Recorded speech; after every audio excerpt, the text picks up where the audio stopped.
நாடி ஜோதிடம்னு பார்த்தா, இது பரம்பரையா நாங்க அத பண்ணிட்டுருக்குறோம். இது ஓலைச்சுவடி வச்சு நாங்க அந்த நாடி ஜோதிடத்த பார்த்துட்ருக்குறோம். இதில மகரிஷிகள், அகத்திய மகரிஷி உட்பட நெறைய சப்த மகரிஷிகள் நெறையா இருக்கிறாங்க. அந்த மகரிஷிகளால எழுதி வச்ச ஓலைகள வச்சு தான் நாங்க என்ன பண்றோம்னா, இந்த நாடி ஜோதிடத்த இதை எழுதினவர் இந்த ஓலைச்சுவடிகள் எல்லாருடைய வாழ்க்கையும் ப்ரெடிக்ட் பண்ணக்கூடிய வகையில் எழுதினவர் அகத்தியர் அவர்கள் தான் எழுதி. அகத்தியர் உட்பட மகரிஷிகள் நிறையா இருக்கிறாங்க. நிறைய மகரிஷிகள் சேர்ந்து ஓலைச்சுவடி ஒருத்தருடைய தலையெழுத்தை மாத்துமா? ஓலைச்சுவடியை நம்பி வரவங்க, நாடி ஜோதிடத்தை நம்பி வரவங்க, அதை பின்பற்றி போனாங்கன்னா அவங்களுக்கு டூப்ளிகேட்டாகவும் ஓலைகள்லாம் இருக்க வாய்ப்புகள் இருக்கா? நிறைய டூப்ளிகேட்ன்றதுலாம் இது நம்ம ஆன்மீக சிந்தனையோட மகரிஷிகள் எழுதி வச்சதை நம்ம கன்வே பண்ணுறதுக்கான ஒரு இதுவாக இருக்கிறோம். அதனால் டூப்ளிகேட்ன்றதுக்கு அதில் நீங்கள் எவ்வளோ நேரம் எடுத்துப்பீங்க ஒவ்வொரு நாடையும் படிக்கிறதுக்கு? சில நபர்கள் 2 நாளில் சொல்லுவோம் ஓலை கிடைச்சிருக்குன்னு, 2 வாரம் ஆகலாம், 2 மாதம் ஆகலாம். சில பேருக்கு ஓலை கிடைக்காமலும் இருக்கலாம். வரக்கூடிய மக்களுடைய வாழ்க்கை எப்படி இருக்கும் அப்படிங்கிறத நீங்கள் சொல்லும்போது அதை கேட்டு அவங்க பயந்துருக்காங்களா? ரைட் ஆர் ராங் எதுவாக இருந்தால் கூட நாங்கள் பார்க்கறது இல்லை. வாழ்க்கையில் ஏதாவது தவறாக நடக்க போகுது அப்படிங்கிற பட்சத்தில் அவங்களுக்கான பரிகாரமே இல்லாமலாம் இருந்திருக்கா? பரிகாரங்கள் நாங்களே சொல்றது இல்லை. நம்மளை நாடி தேடி வர்றதுனால தான் அதை என்ன சொல்கிறோம் அப்படின்னா நாடி ஜோதிடம்னு சொல்கிறோம். நம்ம ரேகையை நாங்கள் வாங்கிப்போம், ரேகை வாங்கிட்டு ரேகைக்கான ஓலைகளை நாங்கள் பார்ப்போம். ஒருத்தருடைய வாழ்க்கை முழுவதுமே கணிக்கக்கூடிய வகையில் இருக்காது. சப்த மகரிஷிகள் என்ன எழுதி வச்சிருக்கிறாங்களோ அதுதாங்க நாங்கள் படிக்கிறோம். ரிஃப்ளெக்ட் ஆன்மீக நேயர்களுக்கு வணக்கம். நான் உங்கள் ரக்ஷயா பார்த்தி. இன்னைக்கு நம்ம எங்கே வந்திருக்கோம் அப்படின்னு பார்த்தீங்கன்னா, ஸ்ரீ மகாசிவ அகத்திய சூக்ஷ்ம நாடி ஜோதிடம் மற்றும் ஆராய்ச்சி நிலையத்துக்கு தான் வந்திருக்கோம். இங்கே நம்ம கூட குருஜி டாக்டர் MS கோபிநாத் அவர்கள் தான் இணைஞ்சிருக்காரு. வணக்கம் சார். வணக்கம். இப்போ இந்த நாடி ஜோதிடம் அப்படின்னு சொன்ன உடனே எனக்கு நிறைய சுவாரஸ்யமாக இருக்குது, இதில் நிறைய கேள்விகள் அடங்கியிருக்கு அப்படின்னே சொல்லலாம். ஸோ நம்ம ஆரம்பத்துல இருந்தே போயிடலாம். இந்த நாடி ஜோதிடம் அப்படிங்கிறது எப்படி உருவானது? ரிஃப்ளெக்ட் ஆன்மீக நேயர்களுக்கு எனது வணக்கம். ஸ்ரீ அகத்திய மகாசிவ சூக்ஷ்ம நாடி ஜோதிடம் மற்றும் ஆராய்ச்சி மையம் வைத்தீஸ்வரன் கோயிலில் இருக்கிறது. இங்கு வந்திருக்கும் உங்களுக்கு எனது வணக்கம். நாடி ஜோதிடம்னு பார்த்தா, இது பரம்பரையாக நாங்கள் அதை பண்ணிட்டுருக்குறோம். இது ஓலைச்சுவடி வச்சு நாங்கள் அந்த நாடி ஜோதிடத்தை பார்த்துட்ருக்குறோம். இதில் மகரிஷிகள், அகத்திய மகரிஷி உட்பட நிறைய சப்த மகரிஷிகள் நிறையா இருக்கிறாங்க. அந்த மகரிஷிகளால் எழுதி வச்ச ஓலைகளை வச்சு தான் நாங்கள் என்ன பண்ணுறோன்னா இந்த நாடி ஜோதிடத்தை நாங்கள் பார்த்துட்ருக்குறோம். ஓகே, இதை எழுதினவர் இந்த ஓலைச்சுவடிகள் எல்லாருடைய வாழ்க்கையும் ப்ரெடிக்ட் பண்ணக்கூடிய வகையில் எழுதினவர் அகத்தியர் அவர்கள் தான் எழுதி. அகத்தியர் உட்பட மகரிஷிகள் நிறையா இருக்கிறாங்க. நிறைய மகரிஷிகள் சேர்ந்து எழுதுனது தான் அந்த. ஓகே, எனக்கு இந்த நாடி ஜோதிடம் பற்றி பேசும்போது முதல் கேள்வியாக என்ன வருது அப்படின்னு பார்த்தீங்கன்னா, இந்த நாடி ஜோதிடம் பற்றி ஒவ்வொருத்தருக்கும் அவங்களுடைய வருங்கால வாழ்க்கை எப்படி இருக்கும், அதாச்சும் இப்போ எப்படி இருக்குது அப்படிங்கிறத முதற்கொண்டே நீங்கள் கரெக்டாக ஓலைச்சுவடிகளை வச்சு கரெக்டாக ப்ரெடிக்ட் பண்ணி சொல்கிறீங்க அப்படி இல்லையா?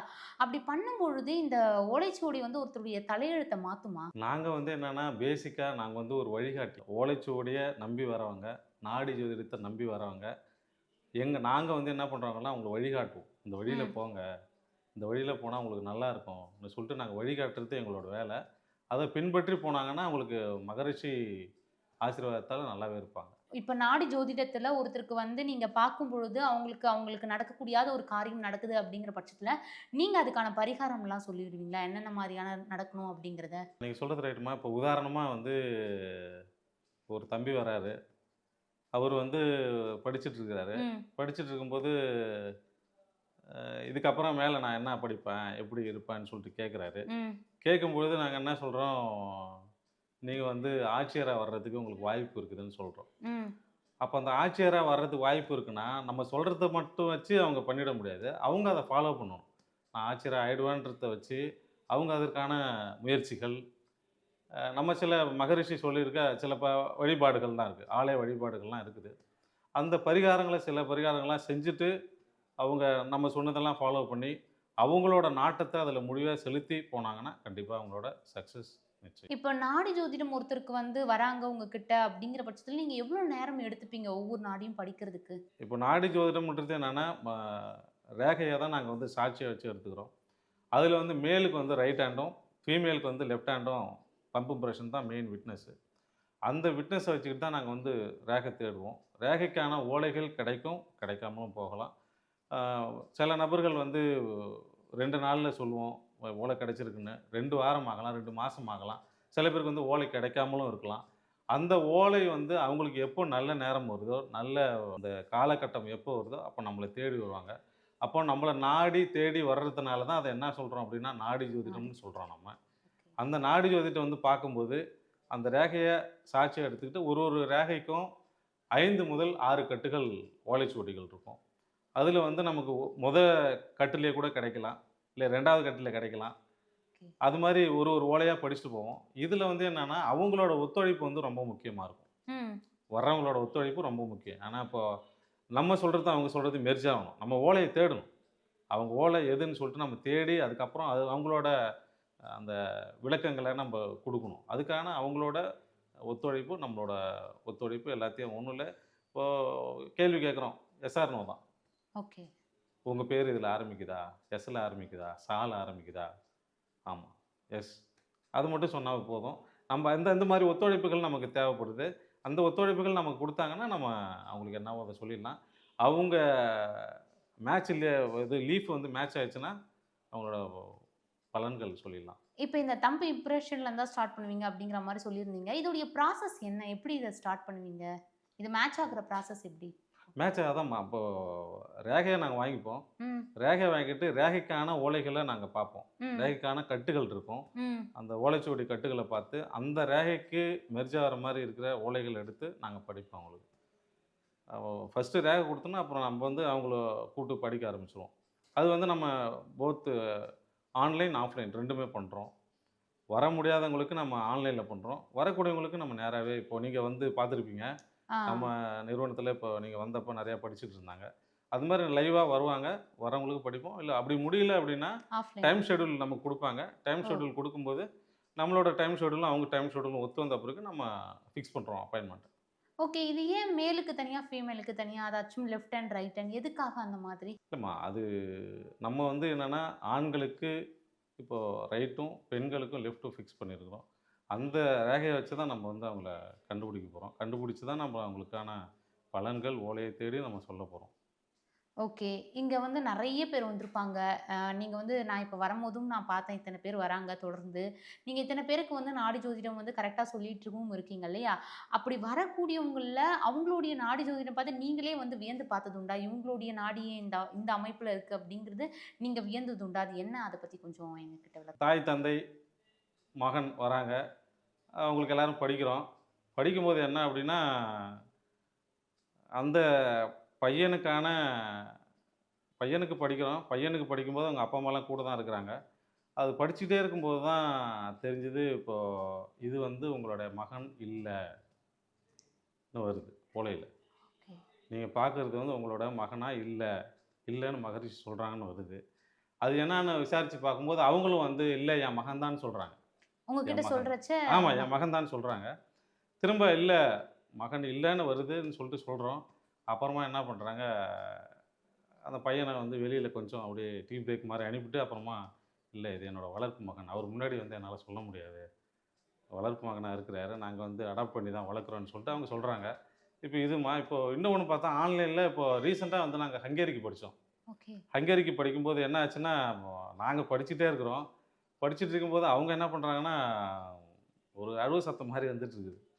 நாங்க என்னன்னா, ஏன் அழுவுறாங்க என்னன்னு தெரியலையே, ஏதாவது டிஸ்ட்ராக்ஷனா, ஏதாவது டிஸ்டர்பன்ஸா, இல்ல நம்ம சொல்றது எதுவாவது அவங்க மனச பாதிச்சிருச்சா ம். என்னன்னு சொல்லிட்டு ஒரு பார்க்கும்போது, அப்பதான் அவங்க என்ன சொல்றாங்க, "இவ்வளோ அக்யூரேட்டா எப்படி சொல்றீங்கன்னு எனக்கு தெரியல." அப்போ நான் ஆங்கிலத்தில தான், நான் தான் மொழிபெயர்த்துட்டு இருக்கேன். ஓகே. மொழிபெயர்க்கும்போது தான் அவங்க சொல்றாங்க, இது லைவா தான் போயிட்டுருக்கும். லைவா ஓகே. தான் போயிட்டுருக்கும். ஆ. அப்பதான் அவங்க ஒரு மாரி ஆயிட்டாங்க. "இல்ல இது குருஜி, இவ்வளோ ஷார்ப்பா எப்படி சொல்றீங்கன்னு தெரியல. அவங்களோட வாழ்க்கை முறைகள் என்னென்ன பண்றாங்க, போனாங்க, வந்தாங்க. இப்ப அவங்களுக்கு வந்து டிவோர்ஸ் ஆச்சு. ஓகே.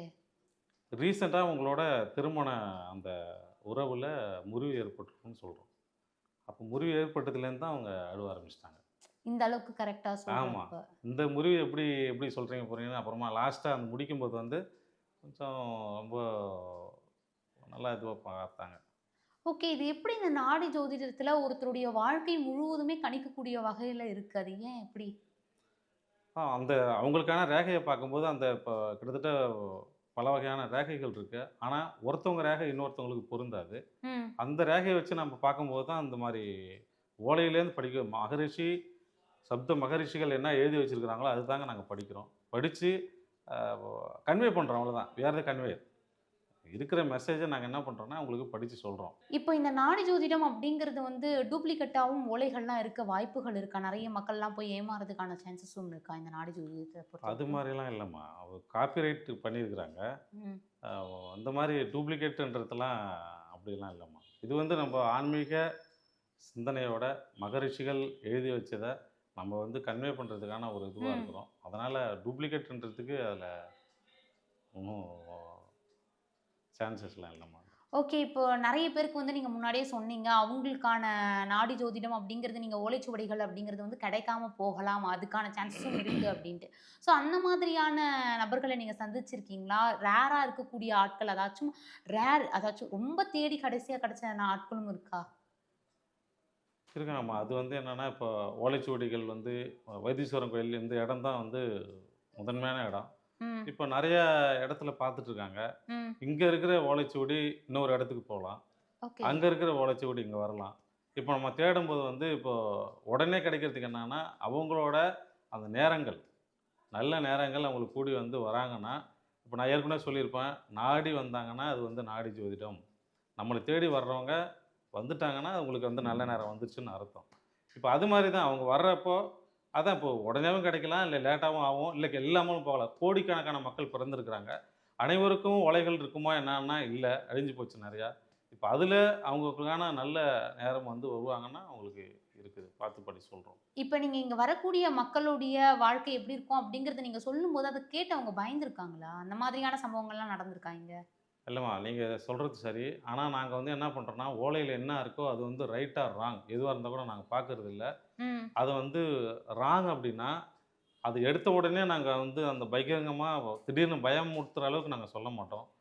அ நல்லத சொல்லிட்டு, அதுக்கப்புறம் அதுக்கான இந்த சொல்யூஷனோட கெட்டத தான் சேர்த்து தான். சொல்லிடுவோம். சொல்லிட்டு அதற்கான வழிமுறைகள் இருக்கு. பரிகார வழிமுறைகள் இருக்கு. ஆலய வழிபாடுகள் இருக்கு. இல்ல பூஜை முறைகள்லாம் இருக்குது. அதெல்லாம் பின்பற்றி சொல்லுவோம், அட்வைஸ் பண்ணுவோம். அந்த அட்வைஸ்லாம் பின்பற்றியும் நம்மகிட்ட நெறைய பேர் திரும்ப வந்திருக்கிறாங்க. வந்து "நீங்க சொன்னீங்க சாமி, இதெல்லாம் நல்லா இருந்துச்சு. ஆனா நாங்க அந்த இடத்துக்கு வரலன்னா, எங்களோட லைஃப் என்ன ஆயிருக்குன்னு தெரியாதுன்ற" மாரிலாம் நெறைய நபர்கள் நம்மள வந்து சந்திச்சு சொல்லியிருக்கிறாங்க. கண்டிப்பா. இப்ப நெறைய பேருடைய விஷயங்கள் அதாச்சும் அவங்க வாழ்க்கையில ஏதாவது தவறா நடக்க போகுது அப்படிங்கிற பட்சத்தில, அவங்களுக்கான பரிகாரமே இல்லாமலாம் இருந்திருக்கா? அதாச்சும் அவங்களுடைய பாவ புண்ணியங்கள் அடிப்படையில அந்த மாதிரியான சம்பவங்கள் நடக்கிறதுக்கான வாய்ப்புகள் இருக்கா? பரிகாரங்கள் நாங்களே சொல்றது இல்ல. அதான். அதுல ஓலையில பரிகாரங்கள் இருந்துச்சுன்னா நாங்க சொல்லுவோம். ஆ. இல்லன்னா வந்து நாங்க சொல்ல போறது கிடையாது. இப்போ உதாரணமா பார்த்தீங்கன்னா, அ ஒரு அம்மா வந்தாங்க. அவங்களுக்கான பரிகாரம் நாங்க ரீசென்ட்டா தான். அவங்களுக்கு ம். என்ன பரிகாரம் என்னலாம் கேட்டாங்க. அதுல வந்து ஓம் நம சிவாயா. அது மட்டும் தான் எழுதியிருக்கு. வேற எதுவும் எழுதவே இல்ல. அத ஓகே. வந்து அவங்க 108 தடவ ஜெபிச்சுக்கணும். அதுதான் அவங்களோட பரிகாரம். அது மாரி இருக்கலாம், இல்லாமலும் போகலாம். ஓகே. பரிகாரம் அப்படிங்கிறது வந்து பெரிய வகையான பரிகாரம் அப்படிங்கிறத தாண்டி, இந்த நாமத்த சொல்லக்கூடிய வகையிலயும் இருக்கு. மந்திரங்கள் இருக்குமா, மந்திரங்கள் ஜெபிக்கிறாங்கல்ல. ம், ம். மந்திரங்கள் ஜெபிக்கிறாங்க. அது தகடுகள் இருக்கு. அது மூலியமாவும் சொல்றாங்க. அது மூலியமாவும் அந்த நம்ம பரிகாரங்கள சொல்றோம். அது பூஜை முறைகள் வேறுபடும். ஒரு நபருக்கும், இன்னொரு நபருக்கும் பூஜை முறைகள் வேறுபடும்.